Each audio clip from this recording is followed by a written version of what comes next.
प्राचीन काल में अफगानिस्तान आर्यों की पुरातन भूमि थी, जिसका जिक्र ऋग्वेद में भी मिलता है। ऋग्वेद में अफगानिस्तान की कई नदियों और पहाड़ों का विस्तार से उल्लेख किया गया है, जिनमें काबुल और आमू दरिया जैसी नदियां शामिल हैं। इसके अलावा 700 ईसा पूर्व में इसके उत्तरी क्षेत्र में गांधार महाजनपद हुआ करता था, जिसके बारे में महाभारत और अन्य ग्रंथों में वर्णन मिलता है। कौरवों की माता गांधारी और उनके भाई शकुनी, जिन्हें आप शकुनी मामा लोग कहकर बुलाते थे, ये दोनों गांधार के थे। लेकिन बाद में यही गांधार कांधार बन गया। यहां से हिंदू धर्म पूरी तरह से समाप्त हो गया और आज आप उस स्थान को कांधार के नाम से जानते हैं, जो अफगानिस्तान में है और उस पर आज तालिबान का कब्जा है। एक तथ्य यह भी है कि 300 ईसा पूर्व भारत में मौर्य राजवंश की स्थापना हुई थी, जिसकी राजधानी पाटलिपुत्र थी, जिसे आज पटना कहते हैं। और अफगानिस्तान मौर्य साम्राज्य का सबसे उत्तर पश्चिमी प्रांत हुआ करता था। उस समय अखंड भारत की सीमाएं कहां तक फैली हुई थी, आप इस नक्शे में देख सकते हैं। मौर्य साम्राज्य के बाद अफगानिस्तान में कुषाण राजवंश की स्थापना हुई और इस समय भी अफगानिस्तान अखंड भारत का हिस्सा ही हुआ करता था और यहां जो बहुसंख्यक आबादी थी वो हिंदुओं की थी, जबकि इस्लाम धर्म का नामो निशान तक उस समय वहां नहीं था।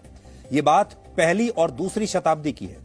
कुषाण साम्राज्य के राजा कनिष्क के शासनकाल के दौरान अफगानिस्तान के शहर सुर्ख कोटल में कई आलीशान और भव्य मंदिरों का निर्माण हुआ और इन मंदिरों के अवशेष आज भी खुदाई के दौरान कभी कभार वहां पर मिल जाते हैं। लेकिन इसके बावजूद तालिबान जैसी ताकतें अफगानिस्तान को इस्लाम धर्म की भूमि बताती हैं, जबकि यह सच है नहीं।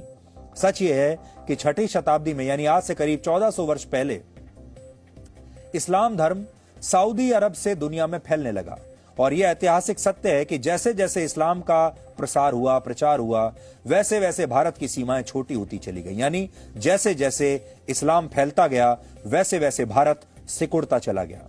आखिरी बार भारत का नक्शा 1947 में बदला था और उसके पीछे भी इस्लाम ही था, जब पाकिस्तान के रूप में भारत का एक बड़ा हिस्सा भारत से अलग हुआ था। और दुख की बात यह है कि ये जो बंटवारा हुआ था, भारत का नक्शा बदला था, यह भी इस्लाम के धर्म के नाम पर ही बदला था, जब इस्लाम के नाम पर पाकिस्तान का निर्माण हुआ था। यानी तब भी भारत के टूटने की वजह इस्लामिक कट्टरता ही थी। अगर संक्षेप में कहें तो आज से लगभग 1000 साल पहले तक भारत की सीमाएं अफगानिस्तान तक फैली हुई थी और हिंदू धर्म की जड़ें कई देशों में थी। लेकिन धीरे धीरे हिंदू धर्म केवल एक देश तक सीमित रह गया और वो है आज का भारत। और ये सब कैसे हुआ, वो भी आज आपको समझना चाहिए। एक जमाने में अफगानिस्तान का गांधार कौरवों की माता गांधारी का गृह राज्य था और उनके पुत्र दुर्योधन का ये ननिहाल था और यहां हिंदू धर्म के लोग बहुसंख्यक थे। लेकिन अब यहां मुस्लिम समुदाय के लोग बहुसंख्यक हैं। इसी तरह राजा दशरथ की पत्नी केकई देश की राजकुमारी थी, लेकिन अब ये केकई भी पेशावर बन चुका है। आज आप इसे पेशावर के नाम से जानते हैं, जो पाकिस्तान में है और यहां भी अब मुस्लिम बहुसंख्यक हैं और हिंदू अल्पसंख्यक बनकर रह गए हैं, जबकि पहले ऐसा नहीं था। यह केकई का देश हुआ करता था। इसके अलावा एक और देश था कुंभा, जहां के राजा थे कुंभकर्ण और यहां भी अच्छी खासी हिंदू आबादी थी। लेकिन अब यह कुंभा काबुल बन चुका है और इस समय तालिबान की सरकार इसी काबुल से चलती है और इस्लाम के नाम पर चलती है खुलेआम। पाकिस्तान में स्थित तक्षशिला भी पहले हिंदू धर्म का बहुत बड़ा केंद्र था। रामायण में उल्लेख मिलता है कि इसे राजा भरत द्वारा राजकुमार तक्ष के नाम पर स्थापित करवाया गया था, जो यहां के शासक नियुक्त हुए थे और चाणक्य इसी तक्षशिला में ज्ञान का प्रचार प्रसार करते थे। लेकिन अब यह तक्षशिला भी रावलपिंडी बन चुका है, जो पाकिस्तान में है।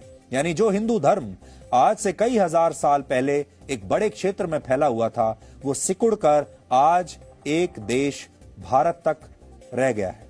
और दुर्भाग्यपूर्ण यह है कि भारत में भी अब कई राज्य ऐसे हैं जहां हिंदू धर्म के लोग अल्पसंख्यक बन चुके हैं।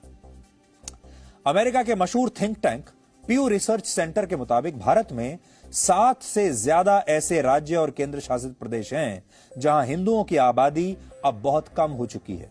जैसे लद्दाख में सिर्फ 8% हिंदू बचे हैं, लक्षद्वीप में 3% हिंदू बचे हैं, वहां मुस्लिम आबादी 97% हो चुकी है। मिजोरम में 3% हिंदू धर्म के लोग रह गए हैं और एक समय में नागालैंड 5 पांडवों में दूसरे नंबर के भाई भीम की ससुराल हुआ करता था, लेकिन अब यहां भी सिर्फ 9% हिंदू बचे हैं, जबकि मेघालय में 12% और जम्मू कश्मीर में भी सिर्फ 28% हिंदू आबादी अब रह गई है। यानी पहले हिंदू धर्म अफगानिस्तान, पाकिस्तान, बांग्लादेश, म्यांमार, नेपाल, श्रीलंका और भूटान में सीमित हो गया और अब जो भारत नाम का एक देश बचा है वहां भी कई राज्यों में हिंदू अल्पसंख्यक बन चुके हैं और ऐसा ही रहा तो आने वाले वर्षों में पश्चिम बंगाल, केरल और आंध्र प्रदेश जैसे राज्यों में भी हिंदू एक दिन अल्पसंख्यक बन जाएंगे, क्योंकि प्यू रिसर्च सेंटर के मुताबिक इन राज्यों में हिंदू आबादी पिछले